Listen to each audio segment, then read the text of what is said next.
But for real industrial strength doublespeak, the nuclear power industry is second to none. Energetic disassembly is their dainty way of saying meltdown. Rapid oxidation means a fire. And a normally occurring abnormal occurrence is, well, something that goes wrong so often that it's come to be expected. Thermal enrichment is nuke speak for the heat pollution of rivers near nuclear plants. And spent fuel is the industry's term for radioactive waste. In 1975, a worker at the Browns Ferry power plant started a fire with a candle while checking for air leaks. The Nuclear Regulatory Commission said that the $240 million accident was caused by an undesirable combination of a highly combustible material and an unnecessary ignition source. One of the terms that I've run across quite often is seismic event. Is that an official term, seismic event? Well, it's a term that's used, and all it means is some kind of earthquake or natural or man-made earthquake. Okay, so a seismic event is basically an earthquake. Yeah, it's just the ground shaking. Okay, why would, is seismic event used out of an attempt at precision, or why not just use earthquake since everybody knows what an earthquake is? I think it's an accommodation to the people who have to come along afterward and explain what it was. Plant transient, seismic event, energetic disassembly, rapid oxidation, all language invented by the nuclear power industry to allay our fears about nuclear accidents. So too has the military invented an entire vocabulary that allows us to think about the unthinkable, nuclear war. The language of nuclear weaponry says little about death and destruction. Instead, we like to think of nuclear missiles as keeping the peace. In fact, the Peacekeeper is now the official name for the MX missile. I asked my daddy what this Star Wars stuff is all about. He said that right now we can't protect ourselves from nuclear weapons. And that's why the president wants to build the peace shield.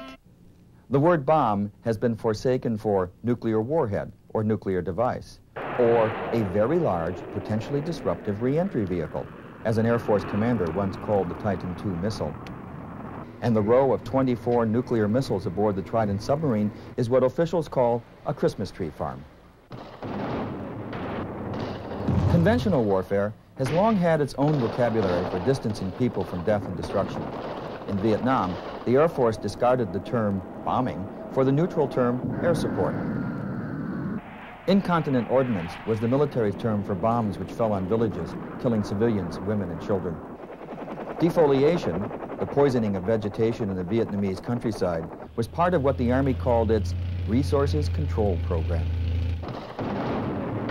More recent conflicts have brought new forms of doublespeak.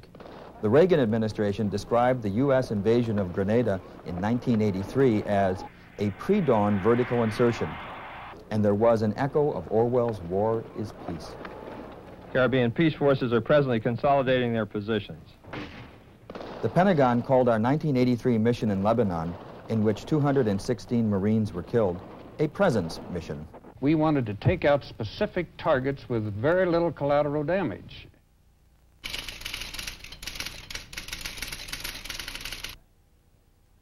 In 1983, the CIA provided a manual to the Nicaraguan Contra movement called Psychological Operations in Guerrilla Warfare. In other words, a manual on how to assassinate, blow up buildings, and carry on a guerrilla war of terror. In the book, we have such instructions as, it is possible to neutralize carefully selected and planned targets, such as judges, police, and state security officials. The word neutralize means kill. Of course, euphemisms for death are not unusual. Phrases like passing away, the final resting place, and no longer with us all soften the blow of death. We accept these phrases because we know what they stand for. But as George Orwell reminds us, language can be used to make murder respectable. Language can be used as an instrument of death. In the Holocaust, doublespeak became an accomplice to mass murder. Resettlement. Special treatment. Work will set you free.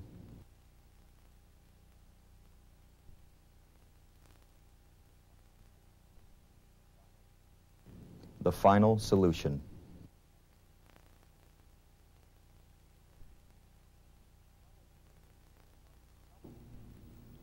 Doublespeak. Sometimes it's deadly serious. Sometimes it's funny. At its worst, it threatens our most basic democratic values. So the next time you hear someone using jargon, gobbledygook, or inflated language, think about what they're really telling you. I'm Marlene Sanders. We'll be back next week with another edition of Currents. At this point in time, a truly integrated management program with total organizational flexibility requires a communication network based on an interactive sociometric and interpersonal framework. Only a hands-on, motivational approach can act as the impetus for the developmental relationship to objectives that all of us look forward to.